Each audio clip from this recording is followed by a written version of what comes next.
আচ্ছা, এই রিফা, তো ইয়া দাও।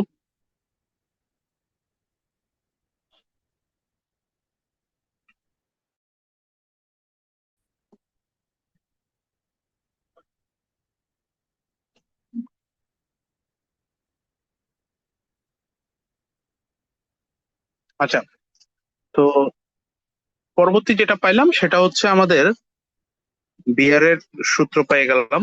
এখন বিয়ারের সূত্র হচ্ছে I divide by I not equals to 10⁻⁻k two C. আর ল্যাম্বার্টের সূত্রটা হচ্ছে I divide by I naught 10⁻⁻k1 into L. তাই না? দুইটা সূত্রের মধ্যে প্রায় কাছাকাছি অনেকটা মিল আছে।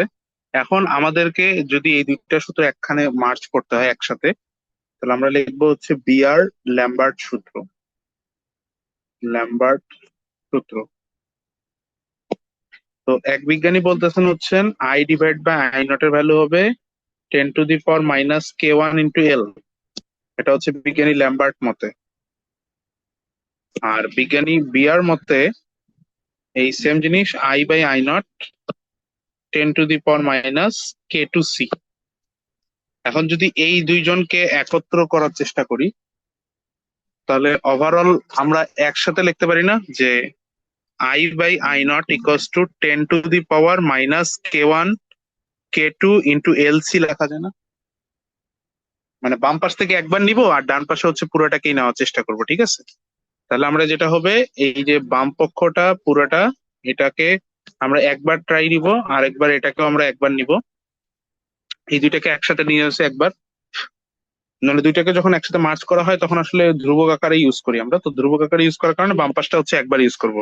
তাহলে I divide by I naught, আর ডান পাশে হচ্ছে 10⁻⁻k1 এল, আর একটা হচ্ছে k2 সি। দুইটাকে একসাথে গুণ করে আমি লিখছি। তো এখন তুমি এই জিনিসটাকে I by I not e to the equals to 10⁻⁻, এই k1 k2 যে গুণটা আছে এইটাকে আমরা পুরাটাকে চাইলে আমরা এইভাবে অ্যাপসাইলন দিয়ে বুঝাইতে পারি। অ্যাপসাইলন, অ্যাপসাইলন এলসি লিখতে পারি। মানে এই অ্যাপসাইলন যে জিনিসটা, এটা একটা নাম আছে। এইটাকে আমরা বলতে পারি হচ্ছে মোলার শোষণ গুণাঙ্ক। শোষণ গুণাঙ্ক বা শোষণ ধ্রুবক বলতে পারো। মোলার শোষণ গুণাঙ্ক বা শোষণ ধ্রুবক, বা হচ্ছে আমরা আরেকটা নাম দিতে পারি মোলার অ্যাবজর্বিটি। অ্যাবজর্বিটি, অনেক নাম আছে কিন্তু, হ্যাঁ। তাহলে মোলার শোষণ গুণাঙ্ক বা মোলার শোষণ ধ্রুবক বা হচ্ছে অ্যাবজর্বিটি, বা শোষণ সহগও নাম দিতে পারো। শোষণ সহগ। তো এই অ্যাপসাইলন যদি দিয়ে দেই, তাহলে আসতেছে আই এর I by I not equals to 10⁻⁻। এত এখন আমি এখান থেকে এই মাইনাসটারে অ্যাভয়েড করতে চাচ্ছি। I by I not equals to 10⁻⁻, epsilon L C কে আমরা সিএল লিখতে পারি, অ্যাপসাইলন সিএল। উভয় পাশে লগ নিয়ে নাও। লগ ইকুয়ালস টু আবার I not, I by I not equals to হচ্ছে তখন টেনটা ওপাশে উঠে গেল, হ্যাঁ। তাহলে মাইনাস অ্যাপসাইলন সিএল হয়ে যাবে। লগ যদি নিয়ে নাও তাহলে তোমার টেনটা উঠে যাবে। এখন এই মাইনাসটাকে ওপাশে পাঠাই দাও, তাহলে মাইনাস লগ এর ভিতরে কত আসতেছে I divide by I not. I by I not equals to হচ্ছে অ্যাপসাইলন সিএল। এখন এই যে আই বাই আই নট যেটা, এটাকে আমরা তীব্রতার অনুপাত বলতে পারি না? আপতিত, আপতিত রশ্মির তীব্রতা যদি, আপতিত রশ্মির তীব্রতা, আপতিত রশ্মির তীব্রতাকে আই নট ধরছি, আর নির্গত রশ্মির যে তীব্রতা সেটাকে আমরা বলতেছি শুধু আই। তো দুইটা তীব্রতা সবসময় আউটপুট বা ইনপুট, মানে নির্গত তীব্রতা, নির্গত তীব্রতা ডিভাইড বাই আপতিত তীব্রতা। আপতিত তীব্রতা তার মানে আই বাই আই আউট। এইটার একটা অনুপাত আছে, এই অনুপাতটাকে আমরা একটা নাম দিতে পারি। এইটাকে আমরা আমরা একটা টি দিয়ে প্রকাশ করে থাকি অনেক সময়, ঠিক আছে? এখন টিটাকে আমরা ইংলিশে বলি হচ্ছে ট্রান্সমিটেন্স। ট্রান্সমিটেন্স, ঠিক আছে? তাহলে ট্রান্সমিটেন্স ইকুয়ালস টু হচ্ছে নির্গত আলোক তীব্রতা, মানে যেটা আমরা পাওয়ার ক্যালকুলেশন করার সময় কি করি, দক্ষতা বা ক্ষমতা নির্ণয় করি না, যেমন power output divide by power input. তাহলে হচ্ছে আউটপুটের আলোর ইন্টেন্সিটি ডিভাইড বাই ইনপুটের আলোর ইন্টেন্সিটি যেটা, তাহলে I divide by I not, এটাকে আমরা বলতে পারি হচ্ছে ট্রান্সমিটেন্স বা ক্যাপিটাল টি। তাহলে এখন আমরা এই জিনিসটাকে তাহলে মাইনাস লগের ভিতরে টি লিখতে পারি না? দেখো, তাহলে অ্যাপসাইলন সিএল মাইনাস লগের ভিতরে টি, কারণ টি ইকুয়ালস টু হচ্ছে I divide by I not. এখন এই মাইনাস লগটি এইটাকে আবার বলা হয় অ্যাবজর্বেন্স। অ্যাবজর্বেন্স অ্যাবজর্বেন্স এইটাকে ক্যাপিটাল এ দিয়ে প্রকাশ করে, মাইনাস লগের ভিতরে ক্যাপিটাল টি। ঠিক আছে, মাইনাস লগ টি। তাহলে এটা হচ্ছে অ্যাবজর্বেন্সের ফর্মুলা। তো আমরা এখন এই জায়গাটায় যদি এ বসাই দিই, তাহলে হবে অ্যাপসাইলন সিএল। এইটা হচ্ছে আমাদের ফাইনাল সূত্র।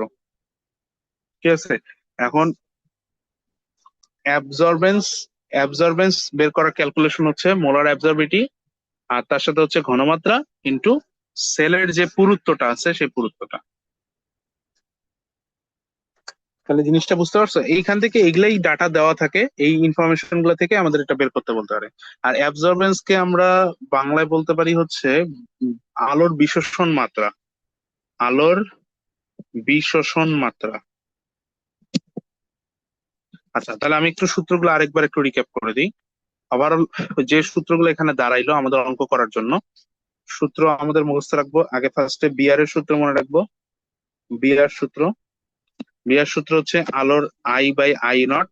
এটাকে কিন্তু আমরা ট্রান্সমিটেন্স বলতেছিলাম, equals to 10⁻⁻(k1 × L), sorry K1 × C। Beer বিজ্ঞানী সি নিয়ে আলোচনা করছেন। আর ল্যাম্বার্ট বিজ্ঞানী যেটা, ল্যাম্বার্টের বেলায় তার সূত্রটা হবে I by I not equals to transmittance 10⁻⁻(k2 × L). আর যখন আমরা বিআর ল্যাম্বার্ট সূত্র একসাথে বলবো, বিআর ল্যাম্বার্ট সূত্র, তখন সূত্রটাকে আমরা এভাবে পড়বো যে অ্যাবজর্বেন্স ইকুয়ালস টু মাইনাস লগের ভিতরে টি ইকুয়ালস টু শুধু লগের ভিতরে আই বাই আই নট। ঠিক আছে, মাইনাস লগের ভিতরে আই বাই আই নট, হ্যাঁ মাইনাস থাকবে, মাইনাস লগের ভিতরে I by I not equals to epsilon CL. অনেক বইতে অ্যাপসাইলন সিএল না লিখে দেখবা যে এবিসি লেখা হয়েছে। অনেক বইতে এই এবিসি দিয়ে বুঝাইছে, এইটাকে A, B, C দিয়ে বুঝাইছে। এখন এটা কার বদলে ইউজ করছে? A equals to epsilon use করছে, আর B ইকুয়ালস টু সেলের দৈর্ঘ্য বলছে। তাহলে B হচ্ছে সেলের দৈর্ঘ্য বা পুরুত্ব, সেটাই বলছে স্মল এল এর সমান। আর A হচ্ছে তোমার ওই যে অ্যাবজর্বিটি, যেটা অ্যাবজর্বিটি বা শোষণ গুণাঙ্ক, যেটা শোষণ গুণাঙ্ক। আর C হচ্ছে দ্রবণের ঘনমাত্রা, ওটা ঠিকই রাখছে, দ্রবণের ঘনমাত্রা। এখন দ্রবণের ঘনমাত্রা কিন্তু মোল পার লিটার এককে হবে, আর সেলের দৈর্ঘ্যটা হচ্ছে সেন্টিমিটার ইউনিটে আসলে ধরা হয়। আর দ্রবণের ঘনমাত্রা অনেক সময় পিপিএম এককে দেওয়া থাকতে পারে, পিপিবি এককে দেওয়া থাকতে পারে, সেখান থেকে আমরা মোল পার লিটার এককে বানায় নিব। আর ক্যাপিটাল এটাকে আমরা বাংলায় বলি হচ্ছে অ্যাবজর্বেন্স। অ্যাবজর্বেন্স অ্যাবজর্বেন্স এটাকে আমরা বিশোষণ সহগ বলতে পারি, বিশোষণ সহগ। আর টিটাকে আমরা বলি ট্রান্সমিটেন্স। শুধু যদি অনেক সময় টি বের করতে বলে, তাহলে টি এর সূত্র ফেলাবা আই বাই আই নট, শুধু টি যদি ক্যালকুলেট করতে বলে। ঠিক আছে, তাহলে এই হচ্ছে এক লাইনে, মানে এই যে যা যা দেখালাম এইটুকুই হচ্ছে এক্সটার্নাল পড়া ছিল। এখন এইটার উপর আমাদের ম্যাথ ক্যালকুলেশন করতে হবে। আর এটা প্রুফটা লাগে না, প্রুফটা আমি তাও দেখাই দিলাম পুরো ডিটেলসে কিভাবে কিভাবে করে আসলো, বিআর এর সূত্র কিভাবে আসছে, ল্যাম্বার্টের সূত্র কিভাবে আসছে, তারপর দুইজনকে একত্র কিভাবে করছে, সেইখান থেকে আমরা বিআর ল্যাম্বার্টের সূত্রটা পাইছি। ঠিক আছে, এখন আমাদের এগুলা দিয়ে ম্যাথ করতে হবে। যেমন এখানে কিছু কোশ্চেন আমার করা আছে। ঠিক আছে, তাহলে এখানে আমরা বিআর ল্যাম্বার্ট সূত্রে ম্যাথ, বিআর ল্যাম্বার্ট সূত্র ম্যাথ। অঙ্ক খুবই ইজি, তোমাকে খালি ওয়ার্ড গুলো নতুন তো অনেকের কাছে এটা একটু কঠিন লাগতে পারে, এই জন্য অঙ্ক খুবই ইজি। খালি কোশ্চেন পড়বা আর ইনফরমেশন দেখবা যে কি কি ডাটা দেওয়া আছে আর চাইছে কি, সেই অনুযায়ী ওই সূত্রটা ফেলাবা। আমাদের ওই এক লাইন মুখস্থ রাখতে লাগবে, এই যে এটা ছক করে দিছি, এই লাইনটা মুখস্থ রাখলে সব অঙ্ক হয়ে যাবে। তাহলে এটা হচ্ছে কোশ্চেন নাম্বার 1। এখানে দেখো প্রশ্নে বলছে 1 সেন্টিমিটার দৈর্ঘ্যের, এই যে যেমন যখন দৈর্ঘ্য বলা থাকবে তখন বুঝে নিবা যে এটা সেলের পুরুত্ব বলতেছে। তাহলে এটাতে আমাদের অঙ্ক দেখে আগে বলবা যে সেলের পুরুত্ব 1 সেন্টিমিটার দৈর্ঘ্য বলছে, তাহলে সেলের পুরুত্ব small L equals to 1 centimetre ধরো। এবার বলছে যে নির্দিষ্ট তরঙ্গ দৈর্ঘ্যে আপতিত আলোক রশ্মির 70% নির্গত হয়।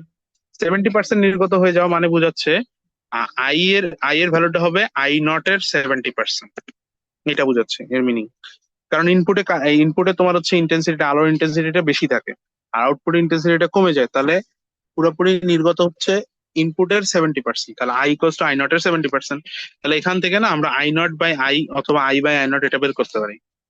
I divide by I not equals to হচ্ছে কত বলতে পারি, 70%। 70% মানে হচ্ছে 0.7।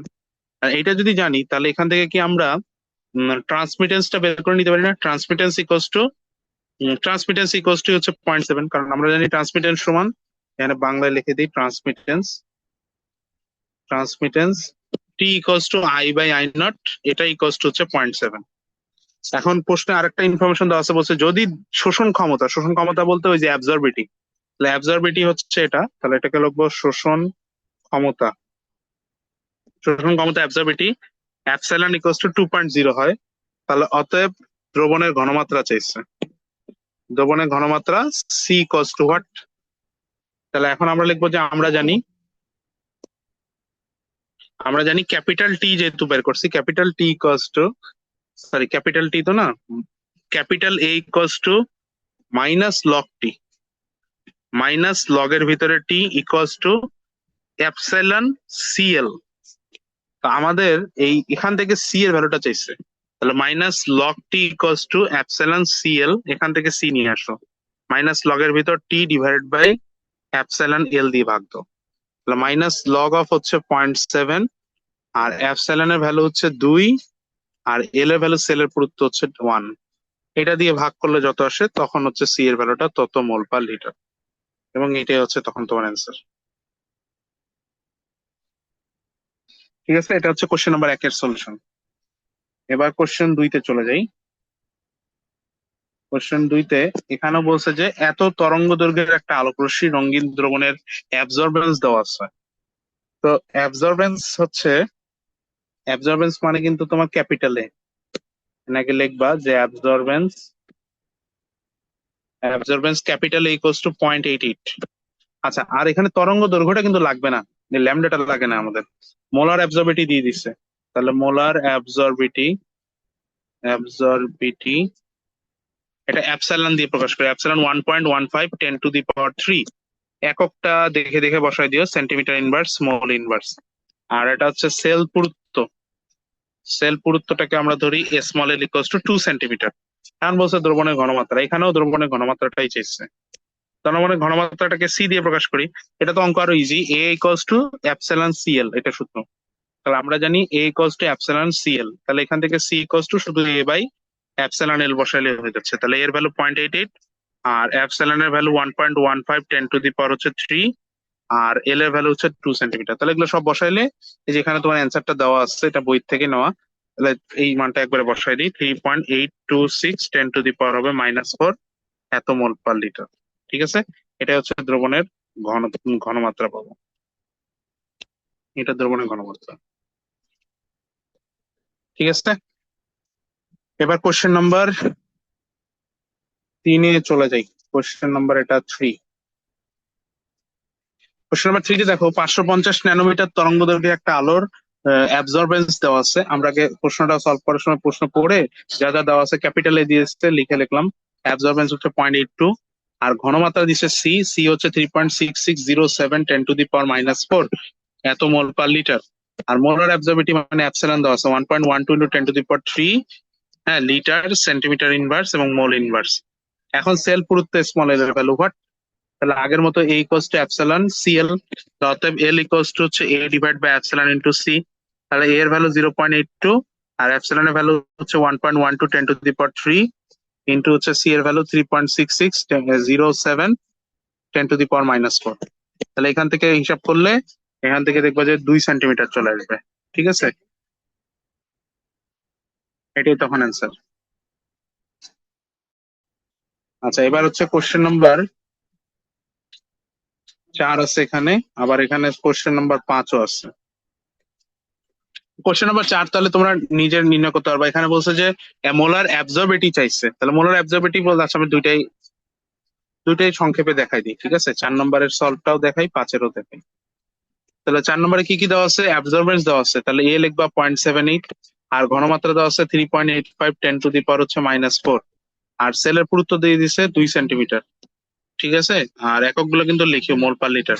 তাহলে এখন মোলার অ্যাবজর্বিটি হচ্ছে A epsilon equals to what, আর সেলের পুরুত্বটাকে এল দিয়ে ধরি, তাহলে আমরা A equals to epsilon CL লিখি। তাহলে এখান থেকে আমাদের এপসাইলন বের করতে হবে A divide by CL. A এর ভ্যালু হচ্ছে 0.78, আর সি এর ভ্যালু হচ্ছে 3.85, 10⁻⁴ হচ্ছে -4 ইন্টু এল এর ভ্যালু 2 সেন্টিমিটার। তাহলে এখান থেকে যেটা পাবো এটা হচ্ছে তখন তোমার লিটার পার সেন্টিমিটার পার মোল, এত অ্যাবসর্বিটি হবে। এটা 4 নম্বরের সলিউশন। আর 5 নম্বরের সলিউশন হচ্ছে যদি বলি, 5 নম্বর অঙ্কটাতে বলছে ঘনমাত্রা দিয়ে দিচ্ছে 3.75, 10⁻⁻⁴ মোলার। অ্যাবজর্বিটি দিয়েছে epsilon, epsilon 1.0, 10⁻³ litre centimetre inverse, আর হচ্ছে মোল ইনভার্স। আর তার মধ্যে সেলের পুরুত্ব দিছে এল, এল হচ্ছে 2 সেন্টিমিটার। তাহলে absorbance capital A equals to what? তাহলে আমরা জানি ওই একই সূত্র, capital A equals to epsilon CL. তাহলে মানগুলো বসাতে 1.0, 10⁻³ ইন্টু সি এর ভ্যালু 3.75, 10⁻⁻⁴ ইন্টু এল এর ভ্যালু 2 সেন্টিমিটার। তাহলে সবগুলো গুণ করলে এটা কিন্তু কোনো ইউনিট নাই, তাহলে ক্যাপিটাল এ জাস্ট অ্যাবজর্বেন্স এর ভ্যালু এত আসবে। ঠিক আছে, এটা অ্যান্সার। আচ্ছা, তারপরে এটা হচ্ছে মনে হয় গুহ স্যারের উদাহরণ 2 থেকে নিচ্ছি, গুহ স্যারের বইয়ের, সঞ্জিত কুমার গুহ স্যারের উদাহরণ 2। তাহলে এখানেও তোমার এটা একটু কোশ্চেনটা দেখিও। 5 মিলিমিটার একটা দৈর্ঘ্য দিচ্ছে, এটা স্পেকট্রোমিটার, মানে একটা এক্সট্রা কথাবার্তা বলা দেওয়া আছে। তাহলে এটা সেলের দৈর্ঘ্য, তাহলে 5 মিলিমিটার এটা সেলের দৈর্ঘ্য, তাহলে 5 × 10⁻³ মিটার। সেলের মধ্যে দিয়ে এত ঘনমাত্রা দ্রবণ রাখা হয়েছে, তাহলে 1.6 10⁻⁻ হচ্ছে -5 এত মোল পার লিটার। আর তৃতীয় অবজারভার রেখে হচ্ছে তৃতীয় অবজারভেন্স পাওয়া গেল। এখন অবজারভেন্স হচ্ছে অবজারভেন্স হচ্ছে তাহলে ক্যাপিটাল এ ইকুয়ালস টু 1.0। এখানে কততম অবজারভেন্স এগুলা কোনো ডাটা ম্যান্ডেটরি না। আর শোষণ ক্ষমতা হচ্ছে এপসাইলন ইকুয়ালস টু হোয়াট? তাহলে আমরা এখন লিখবো A equals to epsilon CL by LC. তাহলে এখান থেকে epsilon equals to A divide by L C নিয়ে কাজ করলে হবে। তাহলে 1.0 ডিভাইড বাই এল এর ভ্যালু 5 ইন্টু 10⁻³ ইন্টু সি এর ভ্যালু 1.6 10⁻⁵। তাহলে এখান থেকে বের করে যেটা আসবে সেটা হচ্ছে নির্ণয় এপসাইলনের ভ্যালু। তাহলে এই অঙ্কগুলো হচ্ছে এটা তোমরা এইচডব্লিউ হিসেবে কাজ করতে পারো এগুলা। আর যদি সমস্যা হয় তাহলে গুহ স্যারের বইয়ের হেল্প নিতে পারো, গুহ স্যারের হচ্ছে উদাহরণ আছে এগুলা। কোশ্চেন নাম্বার এখানে উদাহরণ 3, উদাহরণ 4। আচ্ছা, একটু উদাহরণ 4 বলি কি কি দেওয়া আছে এখানে। 1 সেন্টিমিটার বলে দেওয়া আছে না, তাহলে এল এর ভ্যালু হচ্ছে 1 সেন্টিমিটার। আর এই যে এটা দ্রবণের ঘনমাত্রা দেওয়া আছে, তাহলে সি ইকুয়ালস টু 1.5 10⁻⁻5 এত মোল পার লিটার, এটা ঘনমাত্রা। আর একবার শোষণ ক্ষমতা দেওয়া আছে, শোষণ ক্ষমতা মানে এপসাইলন, এপসাইলন দেওয়া আছে হচ্ছে 1.2 10⁻⁻² এত লিটার পার মোল পার সেন্টিমিটার ইনভার্স। এখন এখানে বলছে যে আলোর প্রবাহতা নির্ণয় করো। ঠিক আছে, আলোর প্রবাহতা যেটা হচ্ছে ওই যে তোমার অ্যাবজর্বেন্স যেটা এ, যেটা এপসাইলন সিএল। ঠিক আছে, তাহলে এখান থেকে তোমাকে আর কি আলোর প্রবাহতা হচ্ছে কত পার্সেন্টেজ, এটা মানে ট্রান্সমিটেন্সটা আর কি মূলত বের করতে হবে। তার আগে তুমি এটা বের করে নিবা, এই ডাটাগুলো বসাই দিই 1.2 10⁻⁻² ইন্টু সি এর ভ্যালু 1.5 10⁻⁵ ইন্টু 1, এগুলা বসাই দিয়ে এখান থেকে অ্যাবজর্বেন্সটা বের করবা। তারপরে এখানে বলবা যে ট্রান্সমিটেন্স কত আসতেছে, transmittance capital T equals to minus, sorry আমরা সূত্রটা ছিল A equals to minus of log এর ভিতরে টি, তাই না? তাহলে অর্থাৎ টি ইকুয়ালস টু 10⁻⁻⁴। তাহলে এখান থেকে যত হয় ততটাকে আবার পার্সেন্টেজে কনভার্ট করবা, তাহলে সেটা হচ্ছে নির্ণয় ট্রান্সমিটেন্স।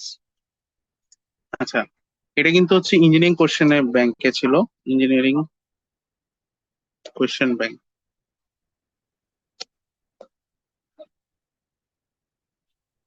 আচ্ছা, তাহলে এটা বুয়েট 16-17 কোশ্চেন। এখানে কিছু এক্সট্রা কথাবার্তা বলছে। কোশ্চেন নাম্বার 1 দেখো, এখানে বলছে 100 cm³ জলীয় দ্রবণের মধ্যে কোন একটা আণবিক ভরের এত গ্রাম দ্রবীভূত আছে। তাহলে এই ইনফরমেশনটা থেকে তোমাকে কি করতে হবে, যোগে আণবিক ভর কিন্তু দেওয়া আছে, এখান থেকে খালি মোলার ঘনমাত্রাটা বের করে নিতে হবে। 580 ন্যানোমিটার তরঙ্গ দৈর্ঘ্যের 10 সেন্টিমিটার পথে সেলের শোষণ গুণাঙ্ক এত, মোলার শোষণ ধ্রুবকটা চাইছে। মোলার শোষণ ধ্রুবক চাইছে মানে হচ্ছে এপসাইলনের ভ্যালু চাইছে। আর শোষণটা দেওয়া আছে মানে এটা ক্যাপিটালে 0.06, আর এটা সেলের দৈর্ঘ্য মানে ক্যাপিটাল এল হচ্ছে 10 সেন্টিমিটার। তাহলে এইখান থেকে প্রথম লাইনটা থেকে না আগে সি নিয়ে আসতে হবে। তাহলে আমরা একটু 1 নম্বরেরটা সলভ করি। 1 নম্বর সলভ, এটা হচ্ছে বুয়েটে 16-17 আসছে। তো আমাকে আগে ফার্স্টে দ্রবণের ঘনমাত্রাটা নিয়ে আসতে হবে। দ্রবণের ঘনমাত্রা, দ্রবণের ঘনমাত্রা হচ্ছে সি দিয়ে ধরি, তাহলে 1000 × W/MV নাও, তাই না? তাহলে 1000 ইন্টু ডাব্লিউ, যে পদার্থের পরিমাণটা দেওয়া আছে 0.95 গ্রাম, তাহলে 1000 গুণন হচ্ছে 0.95, আর এম হচ্ছে আণবিক ভর। আণবিক ভর হচ্ছে 18 দিয়ে 800, 18 800, আর তার মধ্যে হচ্ছে দ্রবণের আয়তনটা হচ্ছে 100 সিসি। 100 সিসি মানে 100 ml। তো এখান থেকে তোমরা না মোল পার লিটারটা পাবা, এটা সি এর ভ্যালু ক্যালকুলেট করলাম। সি এর ভ্যালু ক্যালকুলেট করে এখান থেকে মোল পার লিটার আসবে। এরপরে আমরা লিখবো যে এল এর ভ্যালু দেওয়া আছে 10 সেন্টিমিটার, আর অ্যাবজর্বেন্স দেওয়া আছে ক্যাপিটালে পয়েন্ট পয়েন্ট দিছে 0.6। তাহলে অতএব absorptivity epsilon equals to what, তারপর লিখবো যে আমরা জানি capital equals to epsilon CL by LC. এইখান থেকে আমাদের অ্যাপসিলন এর ভ্যালু হবে এ ডিভাইড বাই এলসি করবে, তাহলে 0.06 ডিভাইড বাই সেলের দৈর্ঘ্য 10 সেন্টিমিটার, আর সি যেটা পাইছো, তাহলে তখন থেকে এত litre centimetre inverse mole inverse হবে। এটা হচ্ছে নির্ণয় অ্যাবজর্বিটি, এটা অ্যান্সার। আচ্ছা, তাহলে এটা গেল 1 নম্বরের সলিউশন। এবার কোশ্চেন নাম্বার 2-তে যাই, আর একটা কোশ্চেন নাম্বার 3 আছে, 3টা কোশ্চেন। কোশ্চেন নাম্বার 2-তে এটা কি বলছে, নিচের আহ একটি নমুনা দ্রবণে স্পেকট্রোস্কোপিক বিশ্লেষণ দেখানো হয়েছে। এই যে সেলের দৈর্ঘ্য, চিত্র থেকে দেখো, চিত্র হচ্ছে একটা সেল দেখানো হয়েছে, এটা এল এর ভ্যালু হচ্ছে তোমার 1.16 মিলিমিটার দেওয়া আছে। আচ্ছা, নমুনার প্রতি শোষণ ক্ষমতা এত দিয়ে দিছে। আচ্ছা, ঘনমাত্রা কত মানে হচ্ছে সি এর ভ্যালু হোয়াট। এইখানে একটু কাহিনী করে দিছে, এল এর ভ্যালু দিছে, সি দিছে, আমাদের সি যেহেতু চাচ্ছে, আমাদের সবসময় সূত্র দেখবা A equals to epsilon L C. তো এল দেওয়া আছে, সি জানতে হবে, তাহলে অ্যাপসিলনের ভ্যালুটাও দেওয়া আছে, এটা জানা নেই। এ বের করার জন্য আমাদেরকে এখানে দেখো অ্যামপ্লিচিউড বা বিস্তারটা দিয়ে দিছে, মানে ইনপুটে আলোর অ্যামপ্লিচিউড দিছে আর আউটপুটের আলোর অ্যামপ্লিচিউড দিছে। মানে অ্যামপ্লিচিউড বা বিস্তারটা পুরোপুরি কিন্তু ফিজিক্সে আছে, ফিজিক্সে হচ্ছে বিস্তারের সাথে তোমার ওই আলোর বর্গের কিন্তু সমানুপাতিক হয়ে থাকে, তাই না? আলোর যে প্রবাহ মানে তীব্রতা, সেটা কিন্তু বিস্তারের বর্গের সমানুপাতিক। এটা আমরা ওই অধ্যায়ে পড়ি আর কি, আলো অধ্যায়। তাহলে আমরা কোশ্চেন 2 এর সলভ দেখি। Question 2 solve. তাহলে আমরা একটু এখানে কথা লিখে দিই। আমরা জানি আলোক তীব্রতা আলোক তীব্রতা সমানুপাতিক বিস্তারের বর্গ, তাই না? আলোক তীব্রতা আই সমানুপাতিক হচ্ছে এ এর উপর স্কয়ার। তাহলে আমরা যদি বলি আপতিত আপতিত রশ্মির তীব্রতা, তাহলে আপতিত রশ্মির তীব্রতাকে আমরা আই নট ধরি। আই নট সমানুপাতিক হবে A1 স্কয়ার, অর্থাৎ I not equals two K into A1 square ধরো। আর নির্গত রশ্মির তীব্রতা আই সমানুপাতিক শুধু A2 স্কয়ার ধরো। তাহলে অতএব আই ইকুয়ালস টু হচ্ছে কে ইন্টু A2 স্কয়ার। কারণ এই দুইটাকে যদি অনুপাত করি, আউটপুট বাই ইনপুটটাকে আমরা কি বলি, ট্রান্সমিটেন্স নাম দেই না? তাহলে অতএব ট্রান্সমিটেন্সটা বের করে নিই।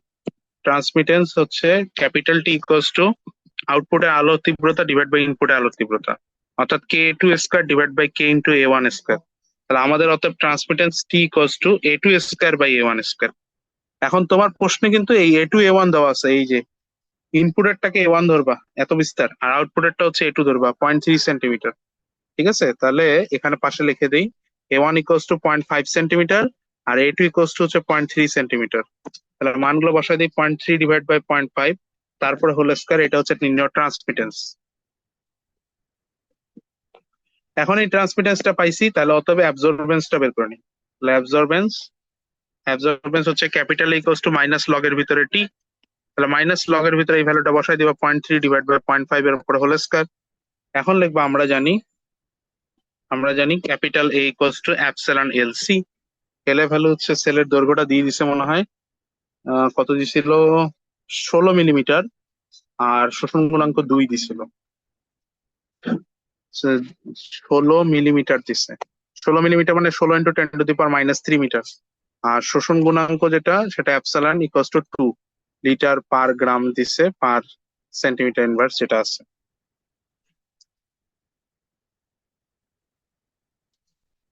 ওকে, তো এখন তুমি এখানে মানটা বসায় দাও, এর ভ্যালুটা হচ্ছে মাইনাস লগের ভিতরে 0.3 ডিভাইড বাই 0.5 এর উপর স্কয়ার ইকুয়ালস টু এর ভ্যালু হচ্ছে 2 ইন্টু এল এর value 60 into 10 to the power -3 into C. তাহলে এখান থেকে সি যেটা পাবা তত মোল পার লিটার।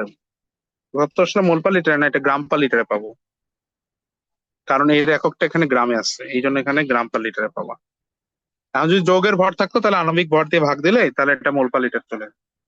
তো এই হচ্ছে তোমার এটার অ্যান্সার। এইটা কিন্তু বুয়েট বুয়েটে আসা অঙ্ক, এটা এটা বুয়েটে আসছিল মনে হয় 19-20 কোশ্চেন, এটা বুয়েট 19-20। আচ্ছা, আরেকটা কোশ্চেন এখানে আছে, সেটা হচ্ছে এল শোষণ গুণাঙ্কের একটা সেলে 10% আলো শোষণ করে। আলো যদি 10% শোষণ করে তাহলে বের হয় কতটুকু? 90% বের হয়। তাহলে এখান থেকে তুমি ট্রান্সমিটেন্স বের করবে, এটা বুয়েট 17-18 কোশ্চেন। বলছে যে সেলের শোষণ দৈর্ঘ্য 5 গুণ বেশি হলে আপতিত রশ্মি কত অংশ শোষিত হবে? আচ্ছা, কোশ্চেন নাম্বার 3টা একটু আমরা দেখি। কোশ্চেন 3 এর সলভ, বুয়েট 17-18।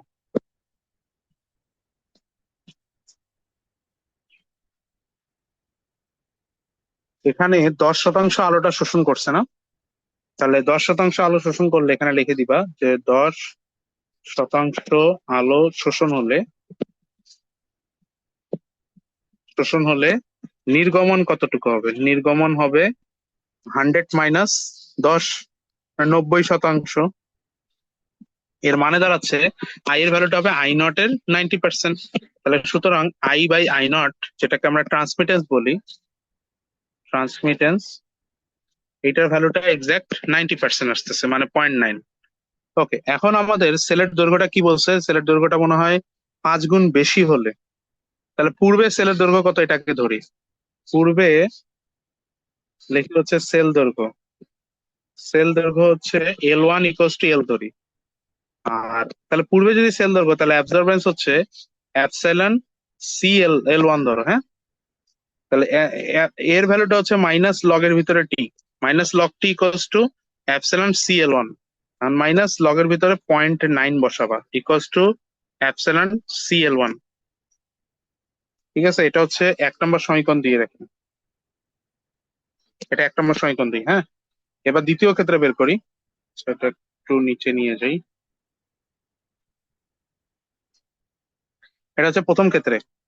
এবার লিখবা যখন সেল দৈর্ঘ্য 5 গুণ করা হয় তখন ওটাকে L2 ধরো। L2 হচ্ছে L1 প্লাস L1 এর হচ্ছে 5 গুণ, তাই না? এরকমটাই তো বলছে, 5 গুণ বেশি বেশি করা হয়েছে।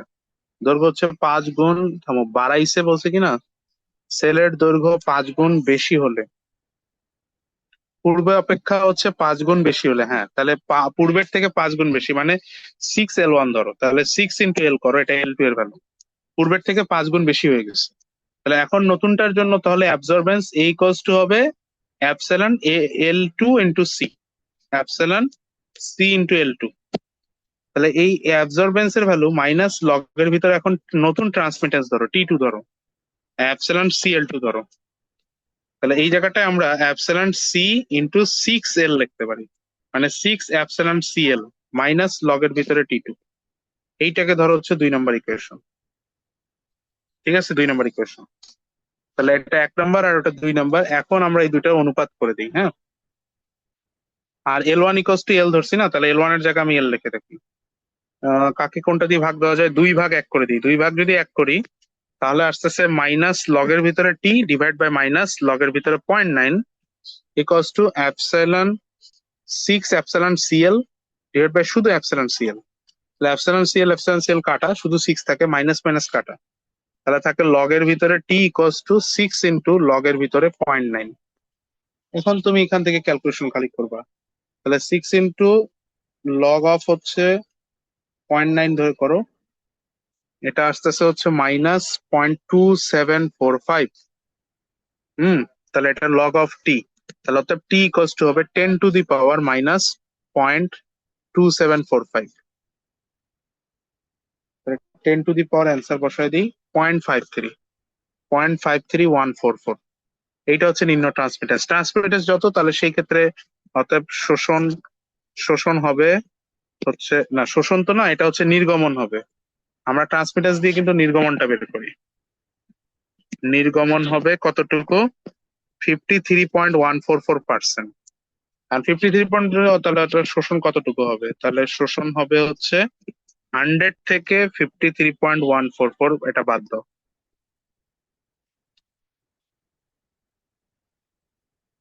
এটা হচ্ছে 46.855। এত পার্সেন্ট হচ্ছে তাহলে শোষণ হবে, এটা শোষণ ক্ষমতা। এই বুঝতে পারছো তাহলে অঙ্কগুলা? তাহলে এই ধরনের কোশ্চেন কিন্তু অ্যাডমিশনে খুব আসে, সো আমরা এগুলো সব করলাম। আর বইয়ের গুলো তো অনেক ইজি ছিল, বই রিলেটেড। আর এখানে কিছু হোমওয়ার্ক, হোম টাস্ক হিসেবে তোমরা চাইলে এই যে এটা হাজারি স্যারের বইয়ের কোশ্চেন, যেটা হাজারি স্যার, হাজারি স্যার হচ্ছে বিএল নাম্বারটার একবার লাস্টের দিকে দেখবা যে শিক্ষার্থীর কাজ 3.14, ওটা এটা একটু হোমওয়ার্ক করিও তোমরা সবাই। ঠিক আছে, এখানে কয়েকটা কোশ্চেন আছে, 3.77 আছে, 78, 79, 80, 81, 5টা কোশ্চেন আছে এখানে, পাশে অ্যান্সারও আছে। এটা তোমাদের নেক্সট দিনে ইনশাল্লাহ কাজ থাকবে। তা আমাদের কিন্তু এই টপিকসটা শেষ, এবং অধ্যায়ের মূল আলোচনাগুলো শেষ কিন্তু, হ্যাঁ, আমরা সব আইটেম শেষ করে ফেলেছি ইনশাল্লাহ। তাহলে নেক্সট ক্লাসে যদি কারো কোনো সমস্যা থাকে আমাকে অবশ্যই জানাইও। হ্যাঁ, যে এসিড ক্ষার, তারপরে জারণ বিজারণ রিলেটেড, তারপর বিভিন্ন রকম ব্যতিক্রম জারণ বিজারণ বিক্রিয়া ছিল, আর লিটমাস, তারপরে নির্দেশকের ব্যবহার গুলা, পিএইচ বের করা, এবং সবার লাস্টে যে আইটেমটা শিখলাম আজকে, মূলত এটা হচ্ছে একেবারে নতুন আইটেম ছিল। এটা হচ্ছে মোলার অ্যাবসর্বিটি অ্যাবজর্বেন্স, এই বিয়ার ল্যাম্বার্ট কনসেপ্ট। ওকে, তাহলে আমি আজকে ক্লাসটা এখানেই ক্লোজ করতে যাচ্ছি। ঠিক আছে, খুদা হাফেজ। ক্লাস